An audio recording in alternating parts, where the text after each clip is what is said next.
simple language. You came to a land and a people that loves deeply the United States of America without any reservation.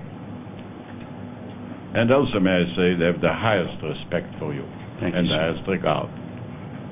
Because, speaking as a politician, you have introduced character in politics. Thank you. It's a great contribution to politics. Character, courage, vision. And I'm thinking about the last few years. You did really three things of importance.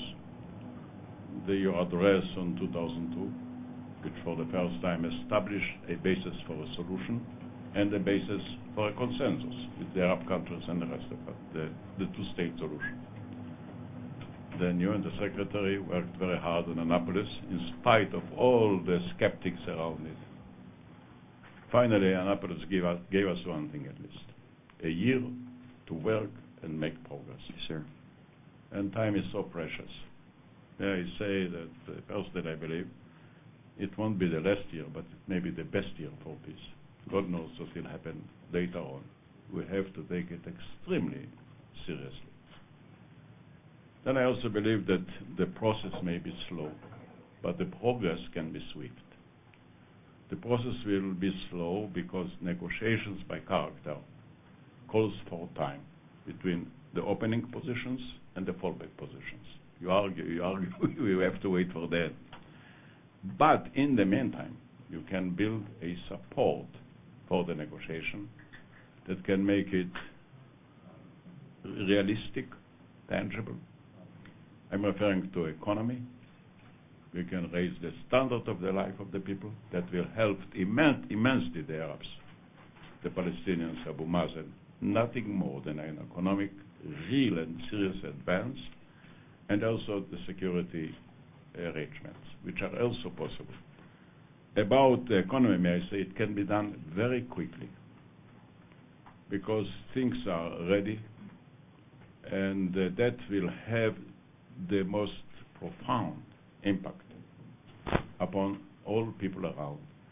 And I would like to add also that while the political side is controversial in our country, economic is the win-win situation. It is accepted by the whole parliament. It is accepted by the Arabs. It is accepted by you and the Europeans.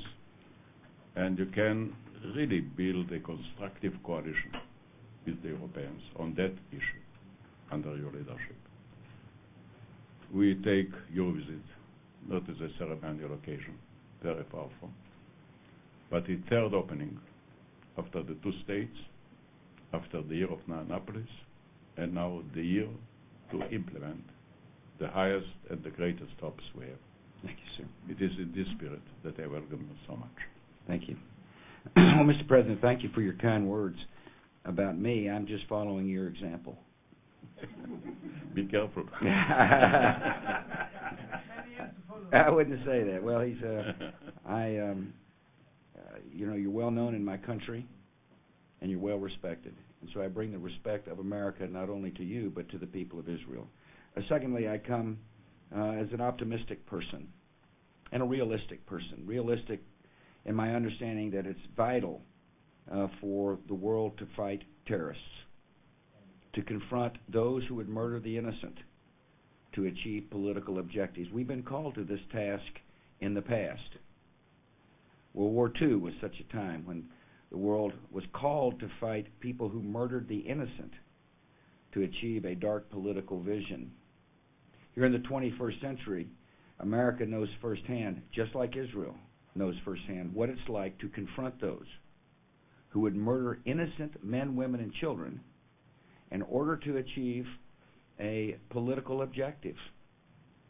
And this war, Mr. President, goes on not only in this part of the world, but it goes on in Iraq, in Afghanistan, in Lebanon. It goes on in capitals in Europe, and we must be steadfast in confronting it. Secondly, the best way to defeat an ideology of hate is with an ideology of hope. And so I come to Israel as a man who believes strongly in liberty, in the power of democracy and freedom to be transformative. And your country has shown that to the world. Israel's a thriving democracy, and you know its politics can be rough sometimes, just like the politics of America can be rough. But nevertheless, even the Israelis. yeah. Well, we share a common vision though of peace. So I come with high hopes, and the role of the United States will be to foster a vision of peace. The role of the Israeli leadership and the Palestinian leadership is going to do the hard work necessary to define a vision. And so I thank you for your hospitality. I've really been looking forward to this trip, and it's such an honor to be in your presence, sir. Thank you very much. We met actually the first time in 1990. That's right. I'm young American president on a ship. That's exactly right. And since then we are sailing.